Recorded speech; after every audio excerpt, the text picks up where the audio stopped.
repurposing a presentation that I did in a workshop last week, and the workshop was called Incompetent. And it was to do with the gap there is between the transformation, the new ideas, the innovations, the systemic changes that we're all engaged in, encouraging, anticipating, striving towards, and the gap between that and our capability, our skills to actually deliver it at multiple levels. And here I'm talking about both the technical skills, in terms of technical skills and knowledge in the work that's necessary, and that goes into many of the people that we've been working with over the last 18 months who come from different backgrounds. They might come from environmental engineering, they might come from sustainability in a technical sense in terms of agri-tech or in terms of biodiversity. They have challenges in terms of their technical skills, but broader than that, we have challenges around what they call transformative skills or transversal skills, to work together to actually understand the problem. Because, as I said to them last week, incompetence is about not having the necessary capabilities to do something well, and in owning up that actually we don't know how to do transformation well, that this progression, this being the planetary boundaries transgression, which has been creeping up with 6 boundaries crossed, a 7th being debated at the moment, that to understand that doing things well is an ambition, how to do things is an immediate challenge, and what to do is often the position that we're cast in as individuals in this conversation. So doing things well is way, way beyond us if we don't know what to do. And accepting that challenge and accepting the complexity. Now, this is a systems map provided by one of our partners at the Chartered Institute of Waste Management, who I would say is, as an institute, they are way ahead of many others in terms of actually understanding what the challenges are and understanding what the skills agenda is. And this is their map of directly the environmental services necessary to process the waste that we produce as a society. The changes that they're engaged in are deep and wide. So they touch off everything from the domestic to global transport systems to global waste processing systems. And if we think about that in the context of the change that we want to make, those kind of individual, that house which sits in the middle, and our capabilities of making those changes as individuals, requires us to be aware, requires us to be connected, requires us to understand what the ask is of us. And often in these wider industries and sectors, they're only beginning to get to the bottom of what those changes might look like. So the change which is coming at all levels of this kind of systems map is wide and deep, and facing into that challenge and understanding that that change needs to happen from an individual consumption point of view, needs to happen from a business operations point of view, and actually we need to work together into that industry change and that systems change. So understanding when we're going to do this, when we're going to learn to do this, I think is something we have to face into if we want to solve for.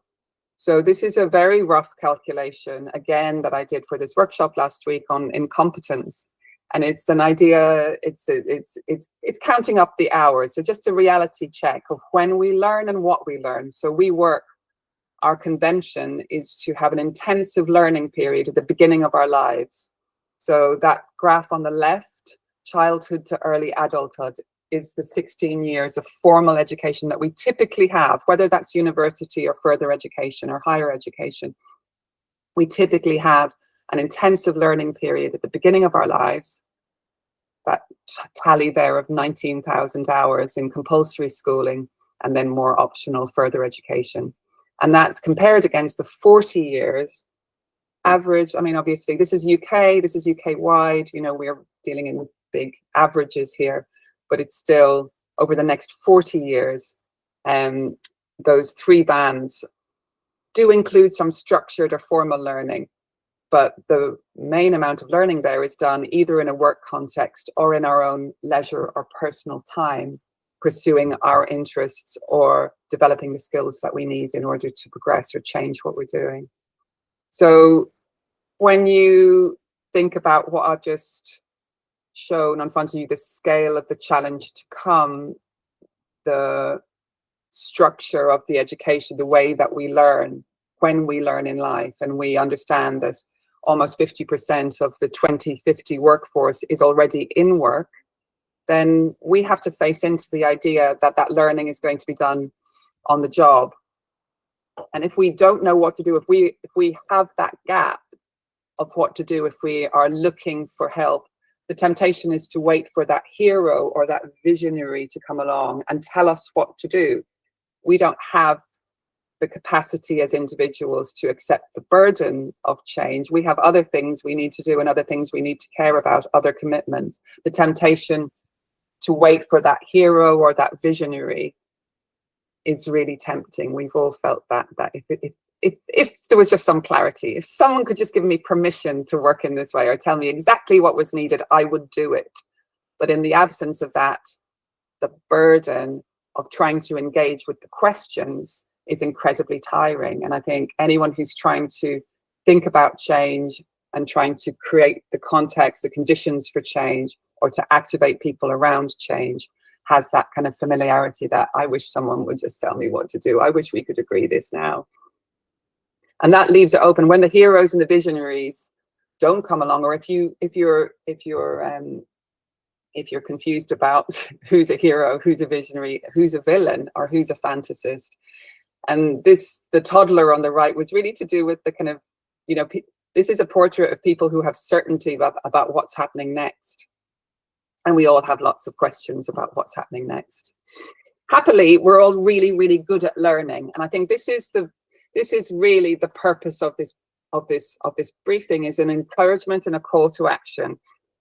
I'm going to talk at you just for 5 or 10 minutes in these kinds of terms, kind of, this is the challenge on front of us. These are the kinds of people and the kinds of work which is being done into that gap.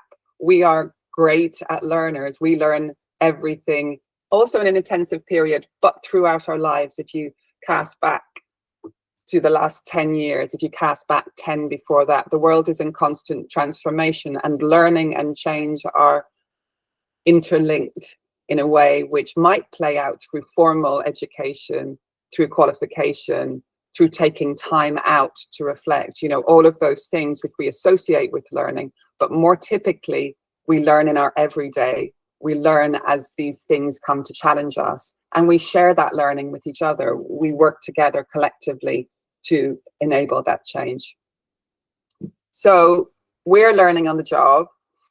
We're looking for people. We're looking for those kinds of learning opportunities which are relevant to the work that needs to be done.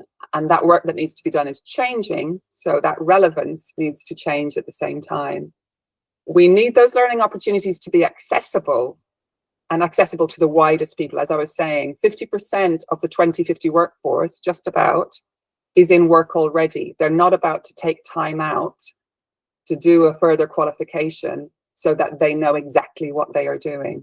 So that idea of access needs to broaden. It's not simply saying that, for example, post-19 education needs to be more available to a wider demographic. It's really talking about, where are those people? How are they learning? How do you bring in that support?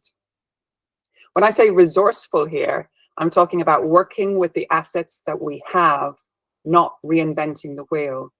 We are going into a pace of change which doesn't allow for the creation of huge swathes of further qualifications, further learning assets, further learning programs. We have to work with what's available to us. So the idea, I guess, that we're working with is that we're working with places.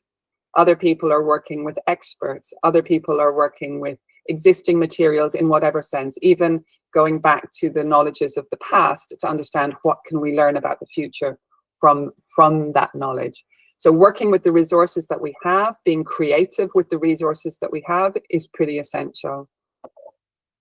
The quality of being lateral goes beyond the idea that it's simply about being cross-sectoral, for example, or collaborative or open or working across domains or sectors.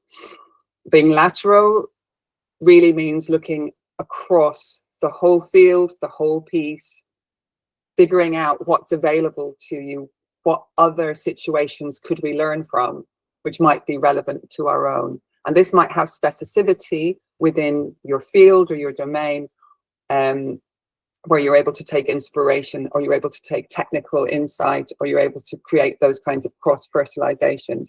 Or it might simply mean that by being open and creating infrastructures which allow for conversations between sectors, you're able to literally steal solutions or tools or methods from other from other places.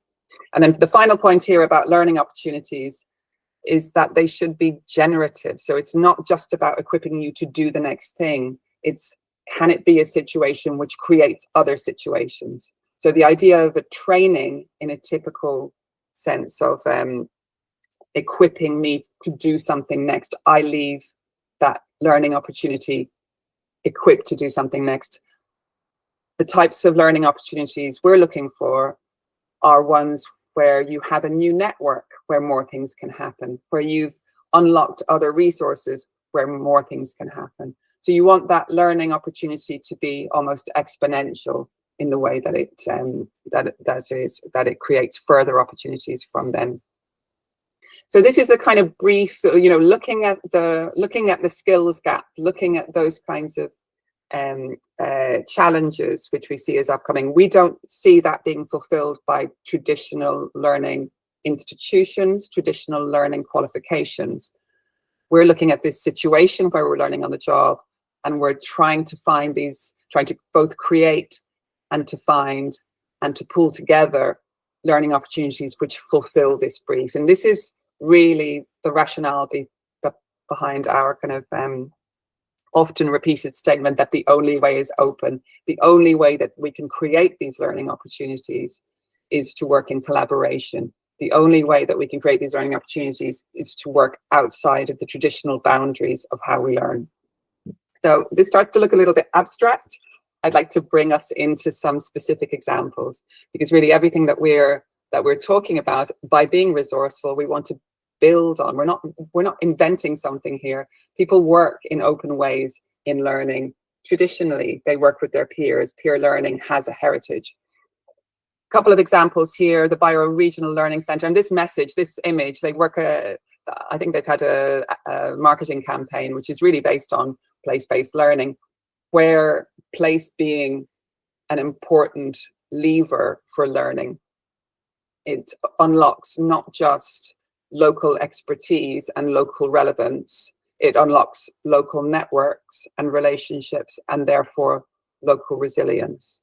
So this image kind of sums it up for us, that if you forget the importance of place in your approach to learning, you're missing a trick in terms of that quality of being generative. So a learning which happens in location creates network, creates deeper understanding. This is a really weird color. I'm surprised at that, but apart from being a really weird color, this is something that we're running as firsthand, obviously leaning into place, and our interest being, of course, in this is another example, I guess, of being lateral, of the individuals who are participating in this learning program. This was a 6-week learning program we ran earlier this summer. And in fact, one person on the call was on this learning program, might like to speak about it afterwards. But we were really looking to create conversations between sectors, between technical roles, between generations, I guess, in that we were trying to bring together early and later career, and we were working into place. So working in collaboration with some youth engagement specialists and workplace learning specialists, we introduced that quality of place and live experience to cement that learning and to bring those relationships to life and create those networks. So these are all the kind of qualities that we're trying to instill in the work that we're doing with place-based learning, open learning, collaborative learning. All of these terms have meaning, all of these terms overlap, and all these terms have a heritage which we can tap into when we're looking at how to address the challenges that I kicked off with. These are other parts of our program that we've run in the last couple of years, and some of you might be familiar with these. We've taken people out to tiny demonstrations of alternative futures, sitting on high streets, this being the fixing factory, testing out the viability and the conditions for success of high street repair hubs. They're a fantastic project working across now, I think, 3 or 4 repair hubs across North London and trialing repair vouchers. They're a grassroots organisation who are also working at policy level. And I think to understand them as a learning and skills organisation, to learn from them, but also understand what they are doing in terms of learning and skills, is to give us an advantage in terms of pooling that knowledge and being able to work off the back of their successes into other sectors where we're looking at a combination of behaviour change and policy change being necessary. So each time that we've gone into a situation, this is us going into the Felix Project surplus food redistribution depot in Poplar, where, I mean, Felix are one of the most innovative projects I've ever come across. In fact, every time I come in, they're working on some innovation in the way that they deliver service to their clients, to their customers, to their partners. They're working across at a level of scale which I think they'd like not to be, because they have a dual mission of food poverty and food waste, which are in tension with each other. If they solve for food waste, they compromise their ability to bring food in against that food poverty agenda. But as an organization which is working into a problem, understanding its complexity, working from grassroots and extending through again into policy and lobbying, it's an absolute example to learn from. And again, we brought learners in. We've gone multiple times back to the Felix Project because they were so open to prototyping with us. Their way of working is systemic, is open, is iterative.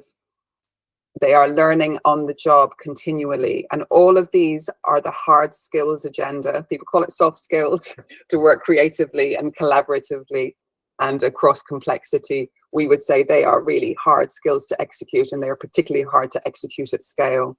So when you can see our agenda up top in terms of our climate curriculum, creativity, collaboration, and complexity.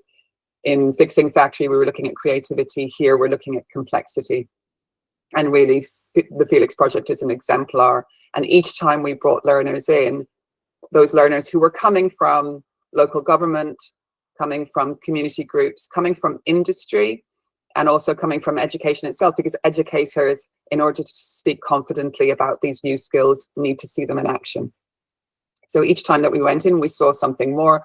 Likewise, an example here of collaboration, we've done walking tours of Walworth, Pembroke House are a charity in Walworth in South London, working in a catchment of 45,000 households in a very, very different way, looking systemically at the food system across those 45,000 households and designing initiatives that intervene at various points of those of that food system. So working with East Street Market, a significantly scaled food market, working with Walworth Garden, that you can see that paradise at the bottom is a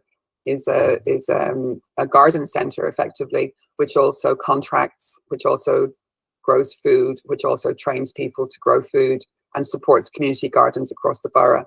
So we were looking there specifically at their collaboration skills, again coming out of the community context, but looking, I would say, at various points like the United Nations in terms of both their technical skill, their ability in conflict resolution, in visioning, in creating situations where relationships could thrive.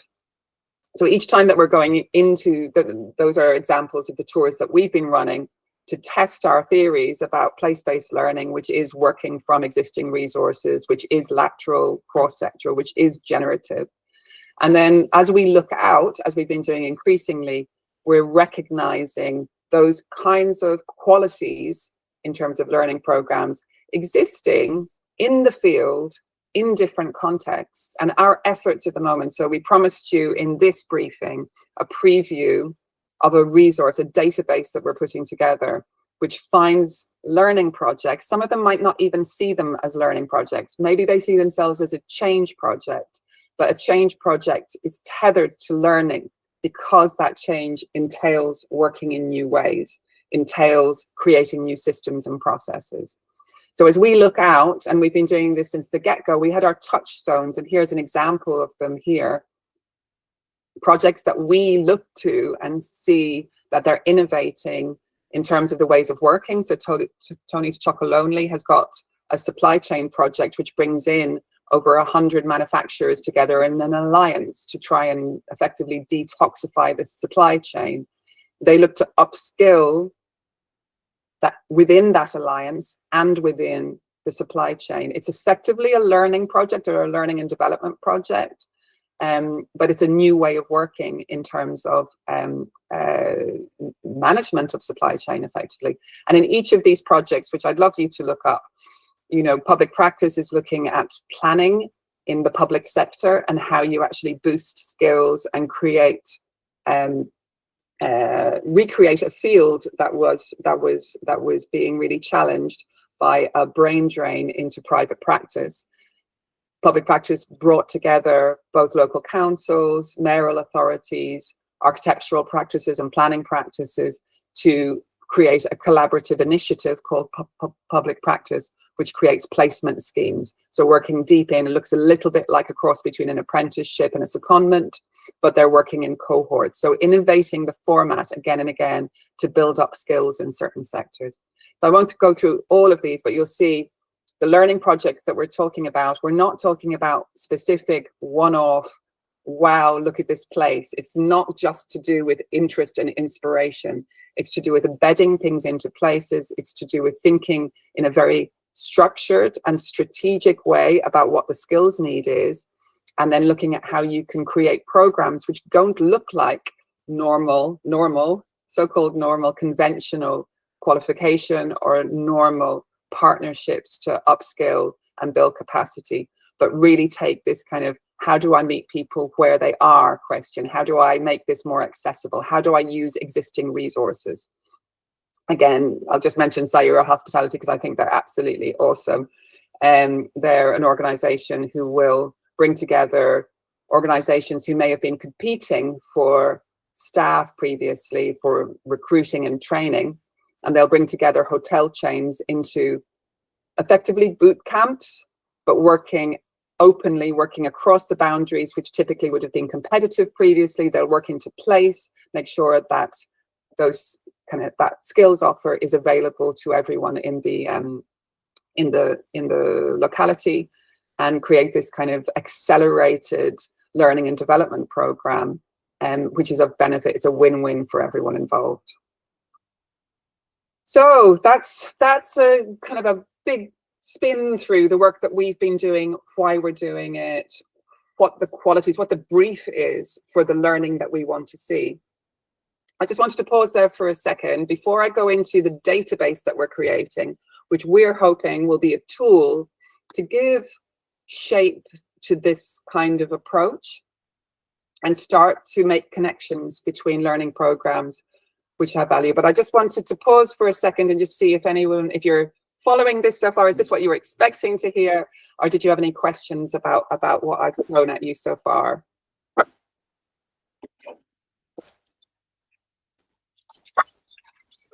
Such a small. It looks, yeah, it's been really interesting, Dee. Particularly like that Sayura Hospitality example.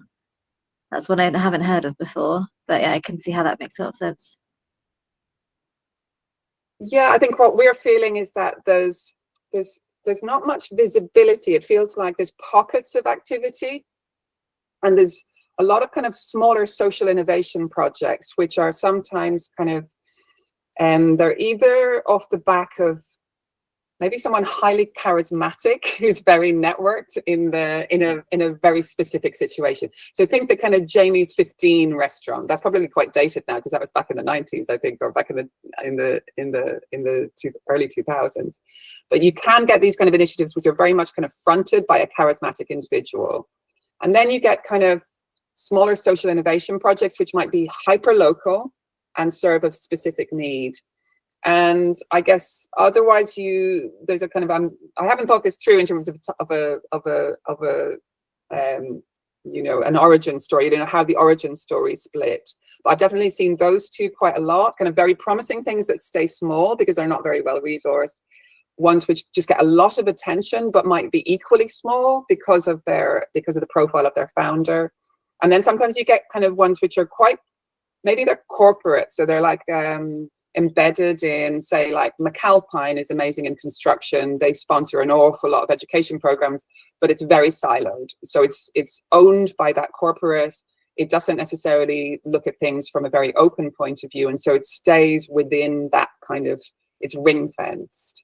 So examples like Saira, examples that we're collecting, we think have strength, they have power, but they're not considered almost like a field of learning, or not that we're aware of anyway. So we're trying to give it a bit of shape so we can learn from them and through that scale them.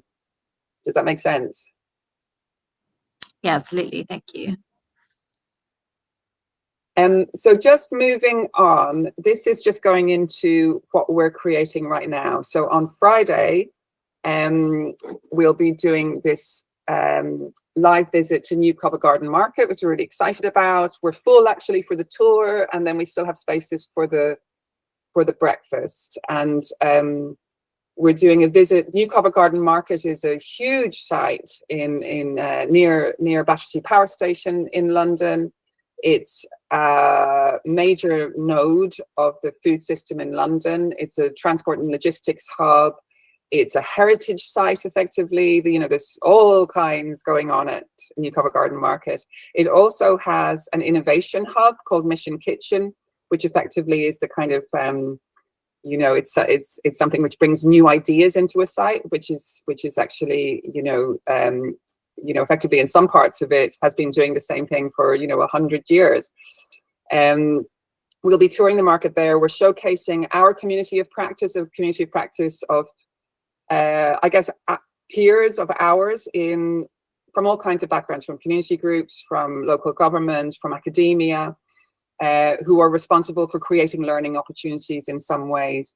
We're showcasing that community of practice as an example of how you can actually create peer learning opportunities just by starting them, just by getting going. Absolutely. Thanks, Susanna. Thanks for attending. But we're also showcasing this database that we've been collecting. We've compiled next door to 70 examples. By Friday, there'll be 70 examples in there. The 100 was the aim. We haven't quite gotten there yet. And we started to use the examples that we had to start to go beyond those, you know, this kind of brief that we had. We started to look at, well, what would the criteria be for these learning opportunities? And these are the 5 criteria that we arrived at, that we're looking for learning opportunities which are embedded in a real life context, because that is resourceful. That is something that says we're making use of place, we're embedding it in place, and we're also building in the ability to connect from it. We're looking at examples which are engaging with both ideas and skills. Lots of people do work which is about inspiration and engagement. It's very light touch. It's very important to bring people in, you know, to confront people with ideas, but we're interested in learning projects. So we're interested where there's some kind of skills lens, so that you come out of it oriented towards action and equipped, perhaps a small amount, perhaps a lot, but equipped to do something different as you emerge. We're talking about that equipping being for change, because obviously there's lots of learning organizations which just help you do business as usual, which help you do what is being done already. We're interested in ideas, in learning opportunities which equip you to make change, to participate in change, to work toward an improved future. We're looking for ones which are collaborative. for many obvious reasons, because the work that we need to do is systemic in nature, and we need to focus on relationship building almost no matter what context that we're working into.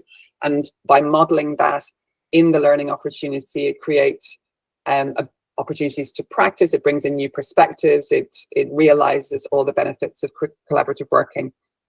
And then we're focusing on work-related learning, because we know people are creating learning opportunities which might be to do with individual development, which might be to do with, you know, getting yourself in a situation where you're able to do the work, where perhaps it might be more personal or more emotional. And also there's community-related work, which might be to do with community capacity, which might be in kind of informal, non-formal contexts. Us specifically, just because of our agendas, we're interested in work-related learning, and you're starting to see just below that some of the examples, and I'll just take you through now what we learned. Actually, I could just back for a second to look at what that data example looks like, which is, you should be able to see that here. Just if I start to scroll through, you get an idea, you get a picture, an absolutely glorious assembly of lots of people learning together. And I must say, just the act of bringing these examples together has been really galvanizing, because even though they may not see other people on this list as their peers, this feels to us like a huge peer group of people who are using very similar, different, but within a vocabulary of approaches to bring people together to learn for change. And that has to be really inspiring. And we know there's lots more out there. This is very much kind of through our filter. So we're really hopeful that when we launch this and we create a forum where other people can put in their own examples, we'll start to build this out into something really significant. So in terms of the work that we're doing with this, what we're learning from these, let me just share that tab again. Very smooth here with my tabs. What are we learning from this? I mean, it's only, you know, just shy of 70 examples. It's not that many, but we are starting to see really interesting patterns.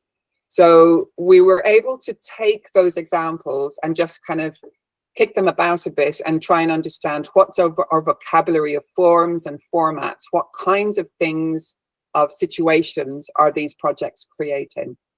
And we have, I mean, dominant, maybe somewhere between a quarter and a third of them are doing some kinds of visits or open days or sharing. And that could mean a place hosting other people. It could mean a visit or a field trip, study tours, all of that kind of sharing in the open.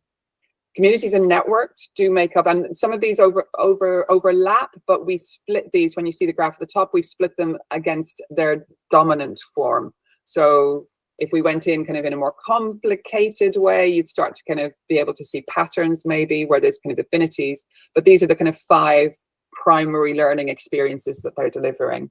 The communities and networks, again, we do have a quality of place-based in here, but often you're kind of creating, say, for example, the Innovation Network and the Innovation Alliance in the West Midlands does all kinds of activity, which is both place-based, sector-specific, technically specific, and they've also kind of they've developed their network to a point where they have full-time employees as well. So there's very informal communities reflected here and very kind of structured and mature networks.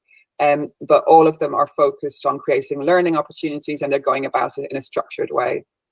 We've got work integrated learning, which it's a loose term. I mean, you have obviously, you know, you have kind of areas of apprenticeships and kind of work related learning, which are formal qualifications. We're not looking at formal things like apprenticeship, but work integrated learning might be learning by doing in some way, or where you're being invited into a place and you are actually actively learning on the job. And that starts to cross over with immersives and intensives, which are courses, but they might be short, they might be you know, volunteer led, they might be, you know, there's a few different kind of characteristics around these courses, but they're not necessarily kind of structured and qualification focused. And then challenge and demonstration labs come up again and again, and this is really effectively like hubs, places which are changing and which are really kind of focusing on equipping both local people or perhaps people further afield to work in new ways, and to change. So that was our first finding, which was kind of helpful for us now, because it feels like we're able to bring this to people and say, even though these are quite discrete things and they're not necessarily a ladder that you work through, but they do overlap and interrelate, and you see visits and open days start to create communities and networks and start to in turn create opportunities for work in integrated learning. So we feel like we're developing a vocabulary around them which could be useful both for people who are interested in learning and those who are interested in hosting learning or peer learning in some ways. The kinds of contexts reflected in our database, it kind of makes sense. There's a lot of sustainability and climate, and there's a lot of nature, wildlife, and countryside. And that's also because nature, wildlife, and countryside, we feel is very conducive to meeting, to being in nature. It's actually enacting what you're interested in doing by doing it. So by hosting in nature, by working in nature, you're actually demonstrating some of the skills or some of the qualities or characteristics that you're trying to support.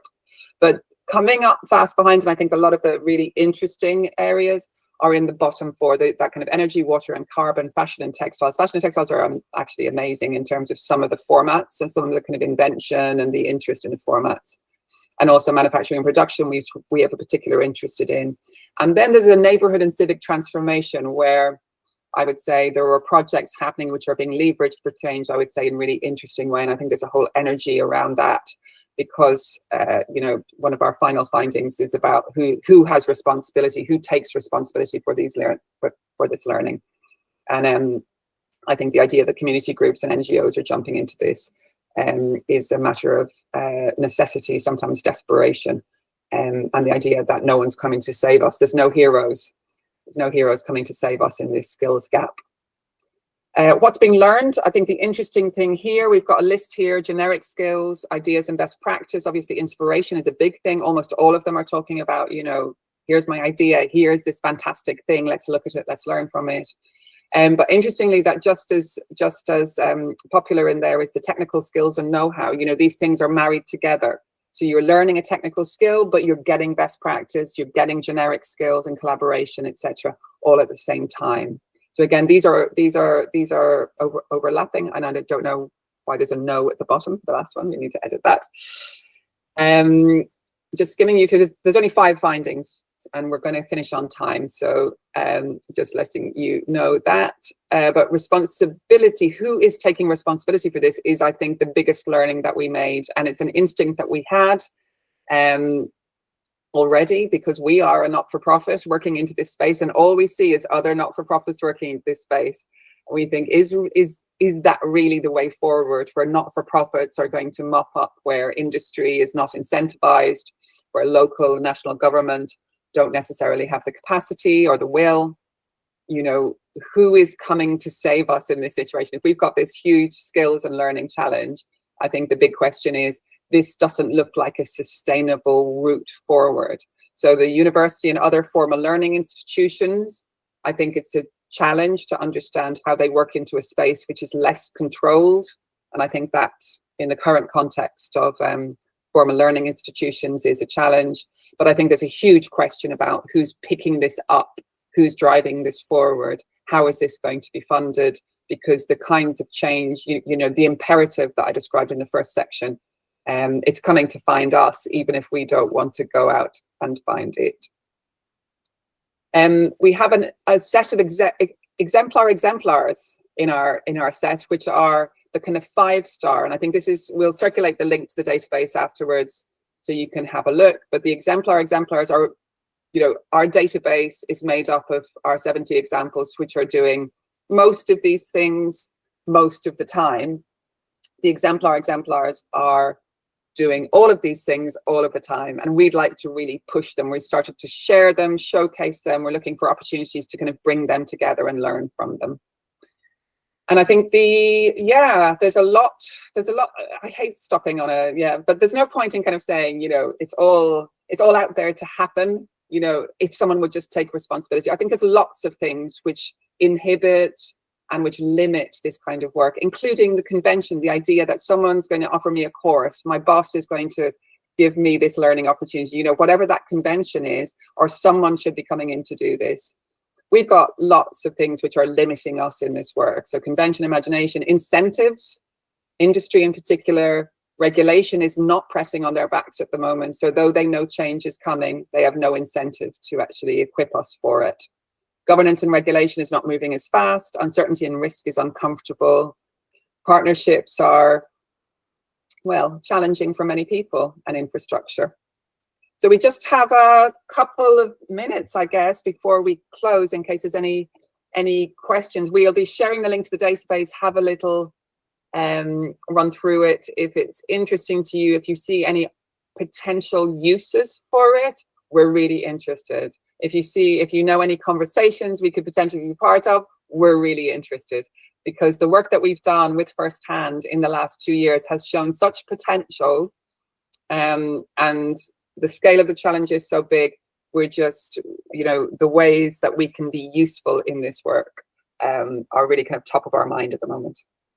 So is there any final comments from anyone, or any questions from anyone? I'd be very happy to hear.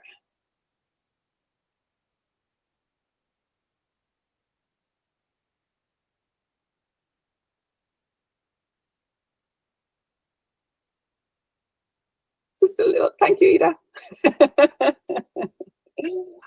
Well, I guess I'll be leaving you here. You know, these were the last couple of slides just on what the, you know, what we our understanding of what this work contributes to. Really, it's connecting pioneers, it's building networks, it's all to do, and this is the work that we're doing really through a learning platform, through learning events. And we've got more coming in the next month. So we've got, as well as New Covent Garden Market on Friday, we're doing a Thames systems tour in October. And then we're just putting together what looks like a bigger piece in November, which will be, I guess, the next step along in this conversation. So if we have 2 months to talk to people like you about this kind of world and this kind of need, we'll be bringing together in South London, it looks like, in November, a bigger meeting and collaboration of people who are interested in this kind of work and what the way forward is. So maybe you'd be interested in coming then. So otherwise, I think I'll leave it there. It's past. Laura, you're saying something?